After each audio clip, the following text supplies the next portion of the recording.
So students, this is your first activity from the second chapter, and in this activity you have to match the sentences with their appropriate meaning. Chapter पे हमने बहुत इन sentences को पढ़ा था, तो ये किस कॉन्टेक्स्ट में यूज़ हुए थे, ये किस सेंस में यूज़ हुए थे, वो हमें मैच करना है।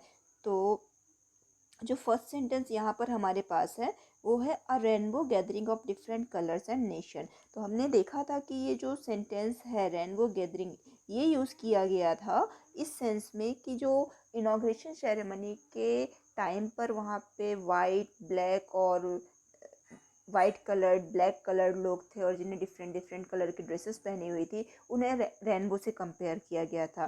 तो यहाँ पर ये जो आया हुआ है ये किसके लिए था, ये मैच करता है a beautiful coming together of various people like the colours in the rainbow. जो डिफरेंट डिफरेंट कलर के लोग आए हुए थे, ड्रेसेस उनकी डिफरेंट डिफरेंट कलर थी, जो कि कमिंग टुगेदर एक साथ आए हुए थे, वो रेनबो कलर की तरह लग रहे थे। इसके बाद सेकेंड जो है हमारे पास वो है the seat of white supremacy. The seat of white supremacy का मतलब था कि जो वहाँ पे जो वाइट कलर्ड पीपल थे वो डोमिनेटेड थे, वो सुपीरियर थे वहाँ पर, इसके लिए ये वाइट सुप्रीमेसी वर्ड को यूज़ किया गया है। So the correct answer is the centre of racial superiority. जो वाइट कलर के लोग थे वो ज़्यादा सुपीरियर थे वहाँ पर साउथ अफ्रीका में उस समय पर, उसके लिए वाइट सुप्रीमेसी वर्ड यूज़ किया गया था। Then we over blamed with the sense of history. Sense of history ये यूज़ किया था कि वो अपनी हिस्ट्री को सोच करके कैसे ओवर ब्लेम्ड होते थे, एक्साइटेड हो जाते थे। तो ये हमारा सेंटेंस लास्ट वाले से मैच कर रहा है। Feel deeply emotional remembering and understanding all the past events that have led up to the moment. Past की जो मोमेंट्स थी और जो भी चीज़ें थी वहाँ पे उनके बारे में इमोशनल होना और उन्हें याद करना। Then fourth one is resilience that defies the imagination. तो ये जो है ये सेंटेंस यूज़ किया गया था जब वो बताते हैं कि किस तरह से नेल्सन मंडेला को और उनके जो कॉमरेड थे उन्हें प्रिजन में किस तरह से पुस्ट किया जाता था, किस तरह से उन्हें हर्ट किया जाता था, जो कि इमेजिनेशन से भी परे था, कोई सोच भी नहीं सकता है। So the correct answer is a great ability almost unimaginable to remain unchanged by suffering, not losing hope, goodness और courage। तो ये एक एबिलिटी है जो कि अनचेंज्ड रहती है चाहे इंसान कितना भी सफ़र करे। ऑलमोस्ट अनइमेजिनेबल, जिस इतना ज़्यादा सफरिंग जो कि सोचा भी नहीं जा सकता है। After that a glimmer of humanity. तो ये उन्होंने यूज़ किया था कि जब वो प्रिजन में थे और वो कहते हैं कि यदि किसी एक सोल्जर पे भी उन्हें ह्यूमैनिटी की एक हल्की सी भी झलक, हल्का सा ग्लैंस या शिमर या शाइन दिख जाती थी तो वो रिबूट हो जाते थे, उनके जो हौसले होते थे वो फिर बुलंद हो जाते थे। तो ये आ रहा है हमारा कि a sign of human feeling, goodness, kindness, pity, justice, etc. Human feeling का कोई भी शाइन दिखना, उसको इन्हें बोला glimmer of humanity. A twilights existent. Twilight existent जो था, ट्वाइलाइट मीन्स होता है शाम का समय, जब आधा थोड़ा सा उजाला भी होता है, लाइट होता है और थोड़ा सा डार्कनेस भी होता है। तो ट्वाइलाइट एग्जिस्टेंस जो यूज़ किया गया है वो यूज़ किया गया था किसके लिए, हाफ सीक्रेट लाइफ के लिए। Half secret oral comprehension check, और ओरल कंप्रहेंशन पहले भी मैं बता चुकी हूँ कि मल्टीपल चॉइस क्वेश्चंस के हिसाब से या शॉर्ट टाइप क्वेश्चन आंसर के हिसाब से बहुत ही इंपॉर्टेंट है। तो फर्स्ट क्वेश्चन इसमें जो हमसे पूछा जा रहा है that is where did the ceremonies take place. ये जो इनाग्रेशन सेरेमनी थी, नेल्सन मंडेला जो थे वो प्लेस कर रहे थे, वो ही was going to take oath, शपथ लेने वाले थे as a president, as a first black president. तो ये जो सेरेमनी थी वो कहाँ पर हुई थी, where did the ceremonies take place, कहाँ पर हुई थी। And the answer is the ceremonies took place in the, यहाँ पे लवली है, लॉनली जो है ये गलत है, यहाँ लवली है। तो the ceremonies took place in the lovely sand stone amphi theatre. पहली चीज़ ये कि ये जो टेक प्लेस था, जो कि बर्फ की फर्स्ट फॉर्म थी, ये यहाँ पर आकर के वर्ब की सेकेंड फॉर्म बन चुकी है क्योंकि यहाँ पर डिड लगा हुआ था। तो जब हमारे पास डिड होगा तो हमें वर्ब की सेकेंड फॉर्म आंसर में करनी ही है। The ceremonies took place in the lovely sandstone amphi theatre. जो सेरेमनी थी वो कहाँ पर हुई थी? सैंडस्टोन के बने हुए प्यारे से सुंदर से लवली एम्फी थिएटर में हुई थी। एम्फी थिएटर क्या है? हमने लेसन पे देखा था। एम्फी थिएटर जो है एक बहुत बड़ा ग्राउंड होता है जो कि ओपन होता है। वो जो बिल्डिंग होती है ओपन होती है, जैसे आपने स्टेडियम पे देखा होगा। उधर पे जो सीट्स होती हैं वो कैसी होती हैं? जो फर्स्ट सीट होती है थोड़ा नीचे, सेकंड सीट उसके ऊपर, थर्ड सीट उसके थोड़ा और हाइट पे होती है ना। तो राइजिंग पोजीशन पे होती हैं और छत नहीं होता, रूफलेस होती हैं वो। तो एम्फी थिएटर जो था, जो कि सैंड स्टोन से बना हुआ था, रेतीले पत्थर से बना हुआ था, और वो लवली भी था, सुंदर भी था। वहाँ पर सेरेमनी जो है वो हो रही थी। इसके बाद जो हमसे इसी क्वेश्चन में दूसरी बात पूछी जा रही है वो है, can you name any public buildings in India that are made of sandstone. India में ऐसी पब्लिक बिल्डिंग, ऐसी गवर्नमेंट बिल्डिंग जो कि सैंडस्टोन से बनी हुई है। So there are many, like some public buildings in India that are made of sandstone are. ये पोर्शन आपके क्वेश्चन पे ही है, ठीक है। तो some public buildings in India that are made of sandstone are red fort, Rashtrapati Bhavan, एक तो रेड फोर्ट हो गया आपका, इसके बाद राष्ट्रपति भवन हो गया, इसके बाद पार्लियामेंट हाउस हो गया। So these are all buildings made up of sandstone. Then there is second question. Can you say how 10 May is an autumn day in South Africa? 10 मई जो है, 10 मई का जो दिन था वो साउथ अफ्रीका के लिए ऑटम डे क्यों था? मतलब पतझड़ का दिन कैसे था वो? तो 10 मई जो है वो ऑटम डे इसलिए था क्योंकि इस दिन प्रेसिडेंट ने, फर्स्ट ब्लैक प्रेसिडेंट ने क्या किया था? ही टुक ओथ, उनने शपथ ली थी। इसमें भी हम अपना आधा पोर्शन जो है क्वेश्चन से लेंगे। यहाँ से 10 मई, हम यहाँ से शुरू करेंगे अपना answer. 10 May is an autumn day in South Africa. इतना पोर्शन आपको आंसर में लिखना है। 10 May is an autumn day in South Africa because आप लगा दीजिएगा, because on this day Nelson Mandela took oath as the first black president of South Africa. तो 10 मई जो है वो साउथ अफ्रीका के लिए ऑटम डे था क्योंकि इस दिन नेल्सन मंडेला ने first black president of South Africa के तौर पर शपथ ली थी। इसके बाद जो थर्ड क्वेश्चन है वो है, at the beginning of his speech Mandela mention an extra ordinary human disaster. शुरू में जब अपनी वो स्पीच को शुरू करते तो उन्होंने बात की थी कि एक एक्स्ट्रा ऑर्डिनरी ह्यूमन डिजास्टर हुआ था। एक्स्ट्रा ऑर्डिनरी, जो ऑर्डिनरी ना हो, जो सामान्य ना हो, मतलब जो हट के हो थोड़ा। ह्यूमन डिजास्टर का मतलब है, डिजास्टर मतलब कि डिस्ट्रक्शन या बर्बरता, विनाश। तो यहाँ पे किस ह्यूमन डिजास्टर की बात की जा रही है ये हमें बताना है। तो यहाँ पर पूछा जा रहा है, an extra ordinary human disaster, what does he mean by this. इससे उनका मतलब क्या था? किससे? इस सेंटेंस से, an extra ordinary human disaster से, इससे उनका क्या मतलब है ये हमें बताना है। तो यहाँ पर जो है, he meant the rule of the whites over the black in South Africa which lasted for a long period। तो यहाँ पर उनका मतलब था द रूल ऑफ वाइट्स, जो सफ़ेद कलर के जो लोग थे, वाइट पीपल जो थे, उनका ब्लैक पीपल पर जो रूल था, जो उनके ऊपर वो राज्य कर रहे थे, which lasted for a long period, जो कि लंबे समय तक चला, बहुत समय तक चला, ये उनका मतलब था। एक्स्ट्रा ऑर्डिनरी ह्यूमन डिजास्टर का मतलब था rule of the whites over the black in South Africa which lasted for a long period. After that यहाँ पे दूसरी बात पूछी जा रही है कि what is the glorious human achievement he speaks at the end. Last में जो वो बात कर रहे हैं, ग्लोरियस ह्यूमन अचीवमेंट, इससे क्या मतलब है?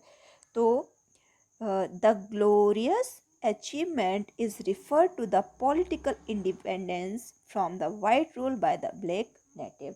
तो ये जो ग्लोरियस ह्यूमन अचीवमेंट की बात की जा रही है वो क्या है? वो है political independence from white rule. सफ़ेद कलर के लोग जो थे, जो सुप्रीमेसी थे, जो डोमिनेशन में थे, उनसे जो फ्रीडम मिली, पॉलिटिकल फ्रीडम मिली, वहाँ पे डेमोक्रेसी सेटअप की गई, गवर्नमेंट इंस्टॉल की गई। तो ये क्या था? ये एक ग्लोरियस अचीवमेंट था। After that the fourth question is what does Mandela thank the international leader for? Mandela ने अपने इनॉग्रेशन स्पीच में जो इंटरनेशनल लीडर आए हुए थे उन्हें थैंक्स क्यों कहा, उन्हें धन्यवाद क्यों बोला? And the answer is Mandela thanked the international leader for their presence in inaugural ceremony and being with the native people of South Africa। Mandela ने इंटरनेशनल लीडर को उनकी प्रेजेंस के लिए थैंक्स कहा, चूँकि वो इनॉग्रल सेरेमनी में, उद्घाटन समारोह में आए हुए थे। And being with the native people of South Africa, और वो साउथ अफ्रीका के जो नेटिव मीन्स वहाँ के रहने वाले लोग, जो नेटिव लोग थे उनके साथ में थे। इस बात के लिए उनने इंटरनेशनल लीडर, जो दूसरे राष्ट्र से, दूसरे देशों से जो आए हुए लोग थे, उन्हें थैंक्स कहा, उन्हें धन्यवाद किया। Then the fifth question is what ideals does he set out for the future of South Africa? South Africa के फ्यूचर के लिए, भविष्य के लिए उन्हें कौन कौन से आइडियल्स सेट किए, कौन कौन सी जो उनके प्लान थे उन्हें निर्धारित किया गया? तो उनने सबसे पहले तो क्या कहा? Answer is he set out the ideals of liberating his people from various bondage imposed by the white rulers. जो उनके लोग थे, जो साउथ अफ्रीका के लोग थे, उन्हें उन वॉरियर्स मीन्स डिफरेंट, अलग अलग, बॉन्डेज यानी होता है जो बंधन थे, तो जो उनके उन पे जो बहुत सारे बंधन लगाए गए थे, imposed by white ruler. Imposed मतलब किसी के द्वारा जो लगाए जाते हैं, तो किसके द्वारा लगाए गए थे? White rulers. जो वाइट लोग थे, वहाँ के जो गोरे लोग थे, उनने जो उनके ऊपर बॉन्डेज इम्पोज किए थे, जो उनके ऊपर बंधन लगाए थे, उन्हें उनसे फ्री करने के लिए लिबरेटिंग वर्ड आया हुआ है। लिबरेटिंग मतलब होता है फ्री करना। तो उन्हें उन बॉन्डेज से लिबरेट करने का गोल या आइडियल मंडेला जी ने निर्धारित किया। आफ्टर दैट सिक्स्थ नहीं, अब ये ओरल कॉम्प्रहेंशन पे फिर से ही फर्स्ट क्वेश्चन आ रहा है, जो कि अगले पेज पे दिया गया है, तो हम सिक्स्थ भी कह सकते हैं इसे। And the question is what do military generals do? How has their attitude changed and why? यहाँ पे बात की जा रही है कि मंडेला बताते हैं कि जो मिलिट्री जनरल्स थे, जो सेना के जो प्रमुख थे, आर्मी के जो मैन थे, प्रमुख थे, जो उनने क्या किया, उनने नेल्सन मंडेला के साथ क्या किया, और उनका एटीट्यूड कैसे चेंज हो गया और किस कारण से? And the answer is the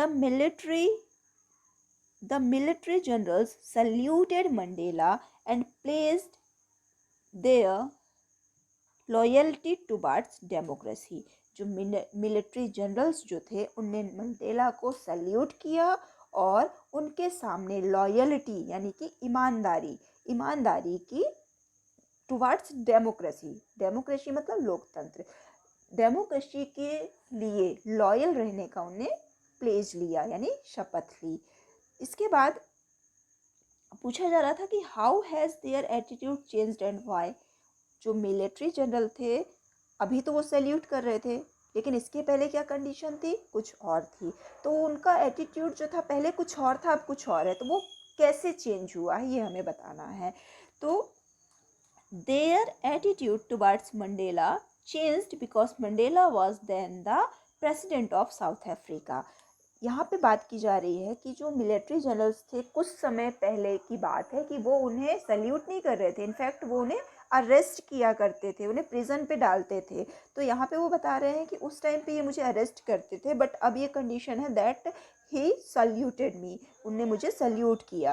तो ये जो है, ये एटीट्यूड क्या है वो चेंज हुआ है। और क्यों चेंज हुआ है? Because Mandela was then the president of South Africa, क्योंकि अब जो है मंडेला साउथ अफ्रीका के प्रेसिडेंट थे, इसलिए मिलिट्री जनरल का एटीट्यूड उनके प्रति चेंज था। फिर नेक्स्ट क्वेश्चन है why were two national anthem sung? जो उस दिन इनॉग्रल सेरेमनी के दिन two national anthems were sung to end the racial prejudice between the blacks and white. तो इनॉग्रेशन सेरेमनी के दिन दो नेशनल एंथम इसलिए गाए गए थे टू एंड, ख़त्म करने के लिए। क्या ख़त्म करने के लिए? रेशियल प्रेजुडिस, जो श्वेत और अश्वेत यानी काले और गोरे के बीच में जो भेद था, जो उनकी नफ़रत थी, उसे ख़त्म करने के लिए। प्रेजुडिस मीन्स होता है पक्षपात। तो जो इन दोनों के बीच में जो पक्षपात था अपने अपने रेस, अपने अपने कलर को लेकर के, उस रेशियल प्रेजुडिस को ख़त्म करने के लिए, एंड करने के लिए दोनों ही नेशनल एंथम को उस दिन चूज़ किया गया था। So to end the racial prejudice between the black and white, black and white के रेशियल प्रेजुडिस को, उनके जो जाति का जो पक्षपात था, जो अंतर था, उसे एंड करने के लिए, उसे ख़त्म करने के लिए दो नेशनल एंथम उस दिन गाए गए थे। Next question is how does Mandela describe the system of government in his country? यहाँ पे बताना है कि नेशनल मंडेला ने अपनी कंट्री में किस तरह के सिस्टम को डिस्क्राइब किया हुआ है। अब उसे बताने के लिए उन्हें दो टाइम भी बताया है। जो पहला टाइम उन्हें बताया है वो है इन द फर्स्ट डिकेड, जो उनकी 20th सेंचुरी के फर्स्ट डिकेड में, शुरू के 10 सालों में क्या सिस्टम था, and in the final decade of 20th century के फाइनल डिकेड में क्या कंडीशन था। तो शुरू के 10 सालों में क्या गवर्नमेंट सिस्टम था ये बताना है, और फाइनल 10 ईयर्स में, लास्ट के 10 सालों में क्या सिस्टम था ये हमें एक्सप्लेन करना है। Answer is in the first decade the whites build a system of racial domination against the black native। जो फर्स्ट डिकेड था, जो शुरू के 10 साल थे, इसमें क्या था, जो वाइट पीपल थे, जो गोरे लोग थे, उनने क्या किया, बिल्ट अ सिस्टम, उनने एक सिस्टम बिल्ड किया, बनाया। बिल्ट क्या है? बिल्ड का सेकेंड फॉर्म है। तो उनने एक सिस्टम बिल्ड किया, एक नियम बनाया, जो कि क्या था, रेशियल डोमिनेशन, यानी कि रेशियल जो नस्ल होती है, डोमिनेशन यानी किसी एक व्यक्ति का दूसरे पर हावी होना, तो अपनी सुपीरियरिटी दिखाना। तो उन्हें racial domination against the black native, जो साउथ अफ्रीका में जो ब्लैक नेटिव थे, जो काले कलर के लोग थे, उनके अगेंस्ट, उनके खिलाफ रेशियल डोमिनेशन का सिस्टम बनाया। यानी कि जो वाइट पीपल थे वो ब्लैक लोगों पर सुपीरियर थे, ऐसा सिस्टम उन्हें बनाया। इसके बाद बात की जा रही थी फाइनल डिकेड की। तो in the final decade of 20th century the racial system created by white region were overthrown। अब क्या हुआ, फाइनल डिकेड में क्या हुआ कि जो ये रेशियल सिस्टम था, जो नस्ल भेदभाव की जो सिस्टम था, जो कि वाइट लोगों ने क्रिएट किया था, बनाया था, वाज ओवरथ्रोन। ये क्या किया गया, ओवरथ्रोन कर दिया गया। ओवरथ्रोन करना यानी पलट देना, किसी चीज़ को उखाड़ के अलग कर देना, ओवरथ्रोन। तो ये जो था सिस्टम, ये ओवरथ्रोन कर दिया गया फॉरएवर, हमेशा के लिए, and was replaced by right to equality and freedom. और इस सिस्टम को ओवरथ्रोन करके इसे रिप्लेस किया गया, मतलब इसकी जगह पर लाया गया, किसे, राइट टू इक्वालिटी, इक्वालिटी यानी समानता, और फ्रीडम यानी स्वतंत्रता, राइट यानी अधिकार। तो इस रेशियल डोमिनेशन की जगह को ओवरथ्रोन करके, उसे हटा करके उसकी जगह समानता और स्वतंत्रता का अधिकार, राइट, लाया गया। After that the fourth question is what does courage mean to Mandela? Mandela के लिए करेज का क्या मतलब है? करेज साहस, हिम्मत। तो हिम्मत का मंडेला के लिए क्या मतलब है? And the answer is according to Mandela, the courage means not the absence of fear but triumph over it। Mandela के अनुसार करेज का मतलब एब्सेंस ऑफ फियर नहीं है। एब्सेंस ऑफ फियर यानी डर का ना होना, एब्सेंस यानी अनुपस्थित होना, ना होना। तो मंडेला के लिए करेज का मतलब फियर का एब्सेंस होना नहीं है, फियर का ना होना नहीं है, बल्कि क्या है, ट्रिम्फ ओवर इट। ट्रिम्फ यानी जीत, उसके ऊपर विजय पाना। तो उस फियर के ऊपर जीत पाना, ये करेज का मतलब है। So not the absence of fear but triumph over it. Then the fifth question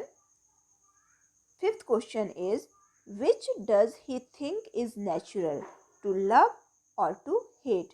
Mandela के अनुसार कौन सी बात नेचुरल है, यानी कि प्राकृतिक है, गॉड गिफ्टेड है, टू लव किसी को प्रेम करना, या टू हेट या किसी से नफरत करना।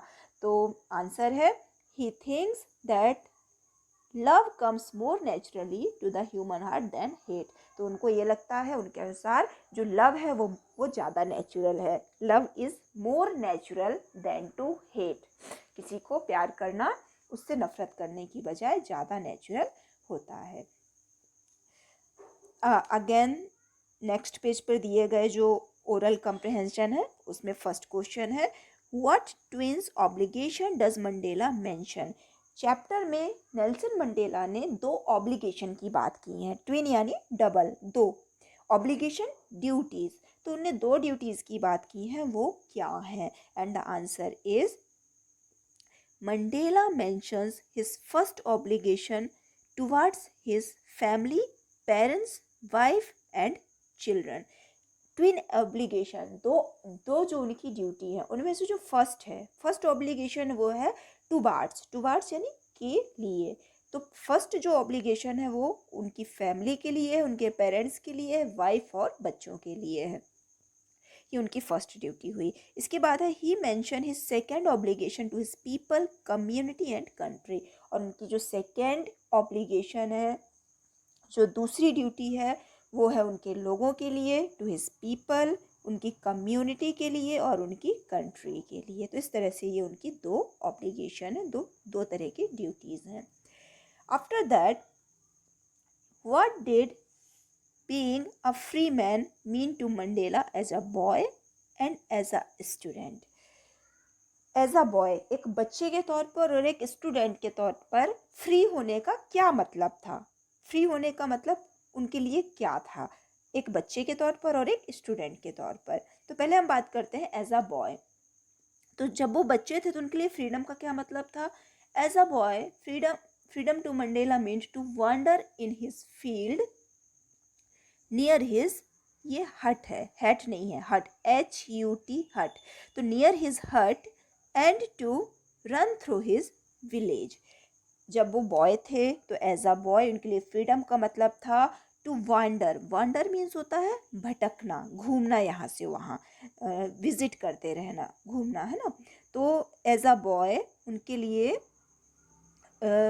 फ्रीडम का मतलब था टू वांडर, घूमना, इन फील्ड्स, खेतों पे घूमना, नियर हिज हट, उनकी झोपड़ी के पास, उनकी हट के पास जो फील्ड्स है उसमें घूमना, and to run through his village, और उनके गांव से दौड़ना, गुजरना, ये सारी बातें उनके लिए फ्रीडम की तरह थी एज अ बॉय। इसके बाद जो है as a student, freedom to him was to stay out at night, to go where he chose and to read what he pleased. अब जब वो स्टूडेंट थे तो उनके लिए फ्रीडम के 3 मतलब थे। पहला था स्टे आउट एट नाइट, रात में बाहर रह पाना, ये उनके लिए फ्रीडम थी। To go where he chose, जहाँ वो चाहें, chose is the second form of choose, चुनना, जो भी वो चाहते हैं, जिसे वो चुनते हैं वहाँ पर वो जा सके। And to read what he pleased, और वो उस चीज़ को पढ़ सके जो उन्हें प्लीज्ड करती है, जो उन्हें खुश करती है, जो उन्हें खुशी प्रदान करती है। तो इस तरह से एज अ स्टूडेंट उनके लिए फ्रीडम का मतलब था to stay out at night, to go where he chose and to read what he pleased. इसके बाद जो नेक्स्ट पूछा जा रहा है क्वेश्चन पे वो है, how does he contrast these transitory freedom with the basic and honourable freedom? अब आगे वो कहते हैं कि ये जो है एज अ बॉय और एज अ स्टूडेंट, ये क्या है, ट्रांजिटरी फ्रीडम है। ट्रांजिटरी मतलब होता है टेम्पररी, थोड़ी देर के लिए। तो ये जो फ्रीडम थी ये एक ट्रांजिटरी फ्रीडम थी, टेम्पररी फ्रीडम थी। तो अब वो जो बेसिक और ऑनरेबल फ्रीडम होती है, जो वास्तव में जो फ्रीडम है, जो आज़ादी है, उससे इस ट्रांजिटरी फ्रीडम को, इस टेम्पररी फ्रीडम को, थोड़ी देर वाली फ्रीडम को कैसे कंट्रास्ट करते हैं, कैसे अलग बताते हैं। और इस सेंटेंस का जो आंसर है वो हमारा ये है कि the basic and the honourable freedom was the freedom of the people to live with the dignity and self respect. जो बेसिक और ऑनरेबल फ्रीडम है, जो रियल फ्रीडम है, जो रियल स्वतंत्रता है, वो क्या है? फ्रीडम ऑफ द पीपल, वो लोगों की वो फ्रीडम है to live with dignity and self respect, कि वो इंसान डिग्निटी यानी यश के साथ, गौरव के साथ और सेल्फ रिस्पेक्ट के साथ, आत्मसम्मान के साथ जी सके। ये जो है ये बेसिक और ऑनरेबल फ्रीडम है। तो इस तरह से वो बताते हैं। यहाँ पे 3 चीज़ों पे बात की गई। पहला कि एज अ बॉय उनके लिए फ्रीडम का क्या मतलब था। इसके बाद था कि एज अ स्टूडेंट उनके लिए फ्रीडम का क्या मतलब था। और फिर तीसरी बात की गई कि बेसिक एंड ऑनरेबल फ्रीडम जो है वो क्या है। Then the third question, does Mandela think the operation is free? Why or why not?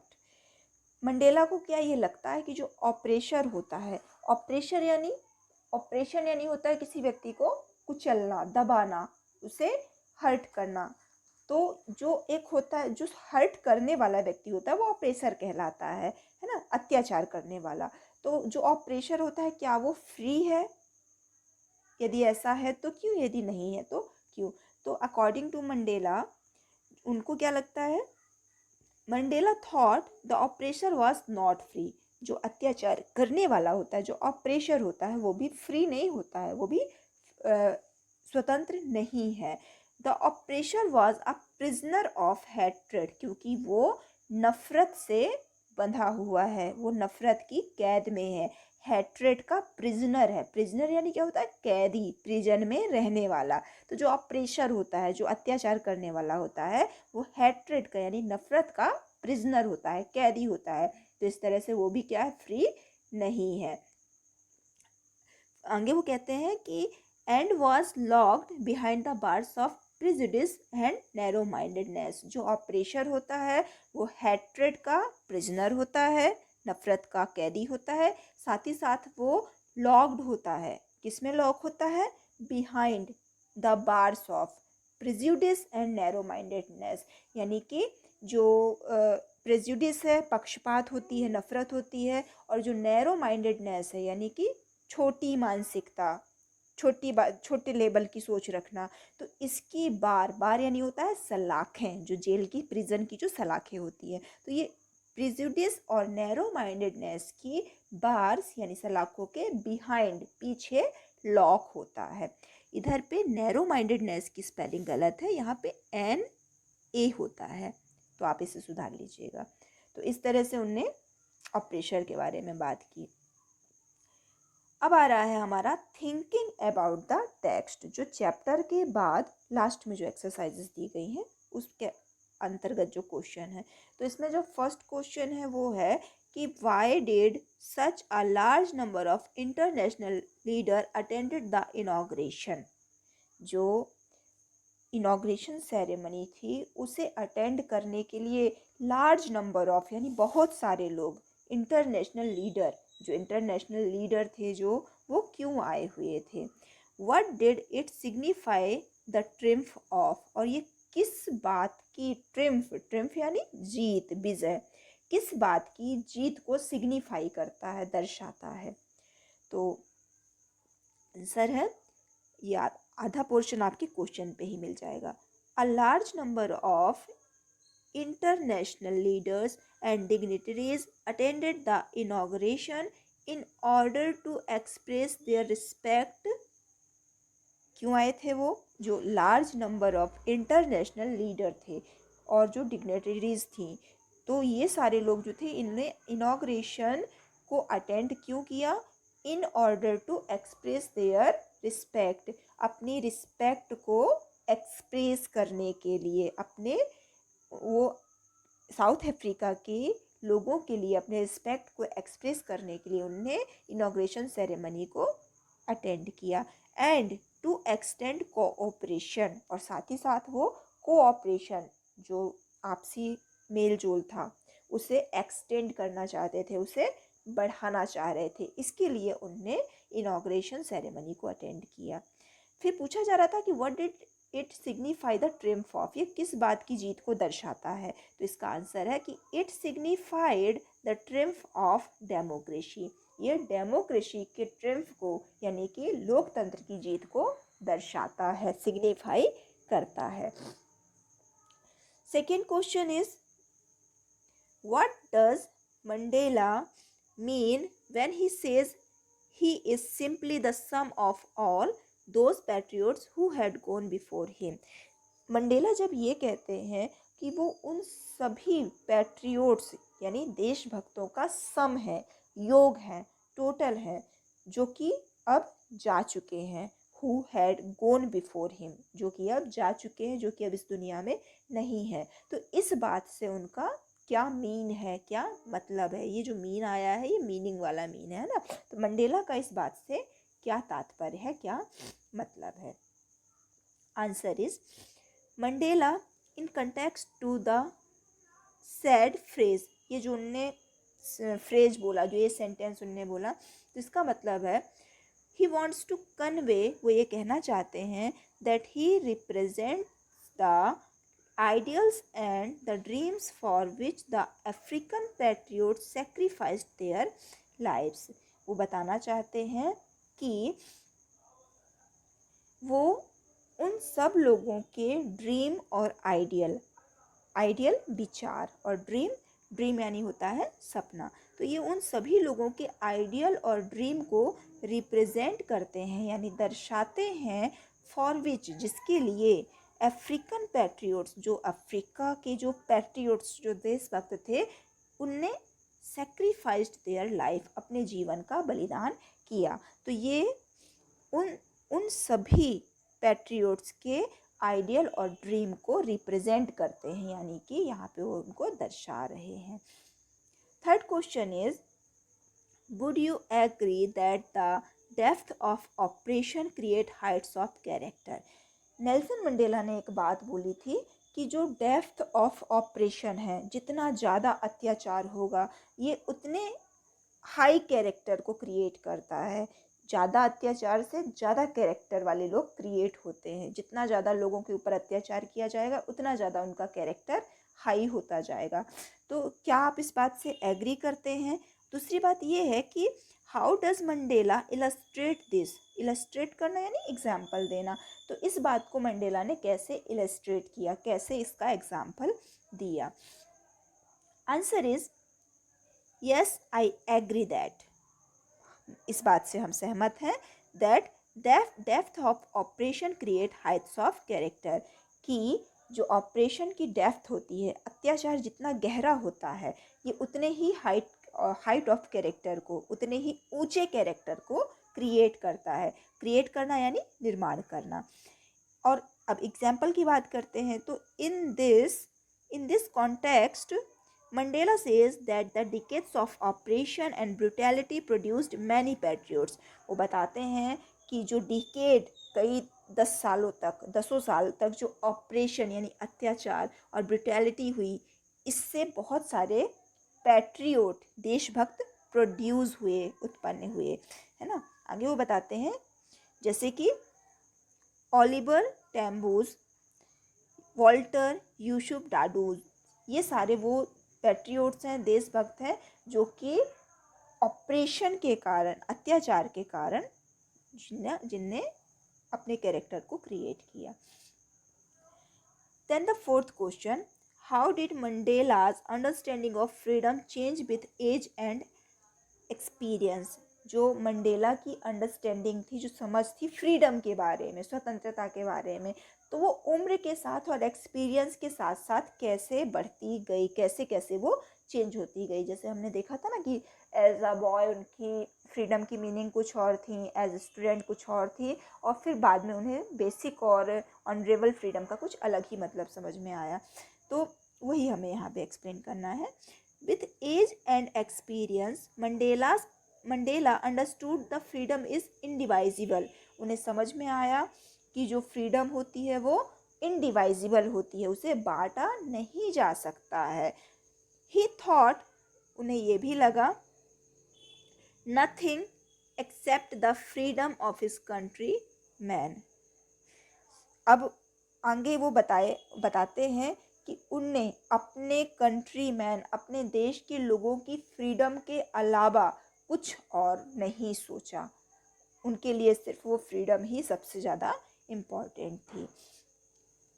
Next question is, how did Mandela's hunger for freedom change his life. Mandela की ये जो hunger for freedom थी, यानी कि स्वतंत्रता की जो भूख थी, इसने उनकी लाइफ को कैसे चेंज कर दिया।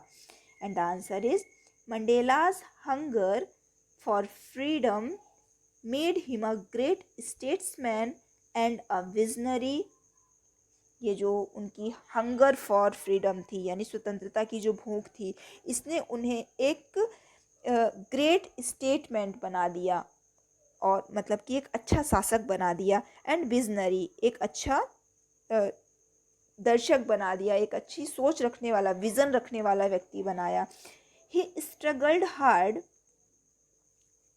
Hard for the freedom of his country मैन। और उनने अपने कंट्री मैन, अपने लोगों, अपनी कंट्री के लोगों की फ्रीडम के लिए बहुत ही हार्ड स्ट्रगल, यानी कड़ी मेहनत की, संघर्ष किया। इस तरह से उनका जीवन जो था वो बदल गया।